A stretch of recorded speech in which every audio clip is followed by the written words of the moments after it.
Tenang, Mama nggak akan bebanin kamu. Kan udah pakai Tropicana asli. Saudara, Dewan Perwakilan Rakyat DPR RI menggelar rapat paripurna hari ini. Sejumlah agenda akan dibahas, diantaranya tentang keputusan RUU APBN 2026. Berdasarkan jadwal yang tertera dalam website resmi DPR RI, rapat paripurna akan digelar pukul 10 waktu Indonesia Barat. Salah satu yang akan dibahas dalam rapat paripurna DPR RI hari ini adalah keputusan RUU APBN 2026. Selain rapat paripurna, agenda rapat kerja juga akan digelar oleh sejumlah komisi di DPR.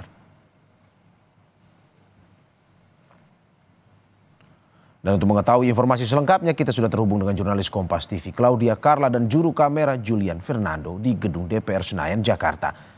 Carla, selamat pagi. Selain pengambilan keputusan terhadap RUU tentang APBN tahun anggaran 2026, rapat paripurna yang digelar hari ini akan membahas apa saja dari informasi yang Anda peroleh?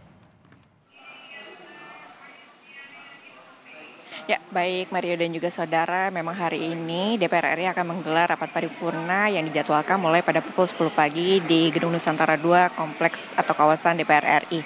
Dan adapun selain membahas tentang putusan RUU APBN 2026, akan ada agenda lainnya yang akan dibahas, diantaranya adalah laporan Badan Legislasi terhadap hasil pembahasan atau perubahan prolegnas RUU tahun 2025 hingga 2029, lalu kemudian pengambilan keputusan untuk anggota Dewan Komisioner dari LPS atau Lembaga Penjamin Simpanan, lalu kemudian pengambilan keputusan untuk Hakim Agung dan ad hoc HAM pada Mahkamah Agung, lalu juga terakhir adalah pendistribusian pengambilan keputusan untuk Ketua dan anggota Komite Badan Pengatur Penyediaan dan Pendistribusian Bahan Bakar Minyak untuk periode 2025 hingga 2029.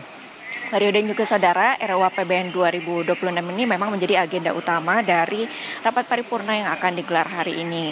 Ada beberapa perubahan terkait dengan RUU APBN yang memang sebelumnya dicanangkan oleh mantan Menteri Keuangan Sri Mulyani dengan Menteri Keuangan saat ini yaitu Purbaya. Di antaranya adalah bertambahnya jumlah transfer ke daerah atau TKD yang semula dari 650 triliun rupiah menjadi 693 triliun rupiah. Lalu kemudian memang ini ada lagi yang lainnya, belanja negara ini yang semula 3,786 triliun rupiah menjadi 3,842 triliun. Lalu juga belanja pusat yang semula 3,136 triliun rupiah menjadi 3,149 triliun rupiah. Tentunya penambahan sejumlah dana pada pos-pos ini juga memberikan efek pada keseluruhan RUU APBN 2026. Salah satunya adalah peningkatan defisit ataupun defisit yang melebar yang sebelumnya ini sebesar 2,48% dari produk domestik bruto atau setara 638,8 triliun rupiah yang saat ini menjadi 2,68% ataupun 689,1 triliun rupiah. Namun terkait dengan pelebaran defisit ini, Purbaya memang telah mengatakan sebelumnya tidak perlu khawatir karena memang akan disiasati dengan menerbitkan surat utang ataupun saldo anggaran lebih. Dan terkait dengan hal ini, Menteri Purbaya ini belakangan memang menjadi sorotan karena sekitar 2 minggu menjabat ini telah memberikan beberapa gebrakan. Di antaranya 5 gebrakan yang telah diberikan oleh Menteri Keuangan Purbaya adalah menolak teks amnesti berulang, kemudian menaikkan defisit anggaran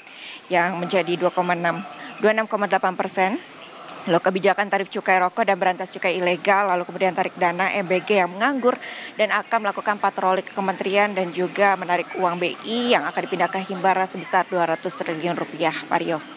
Terima kasih jurnalis Kompas TV Claudia Carla dan juga juru kamera Julian Fernando atas laporannya. Selamat bertugas kembali.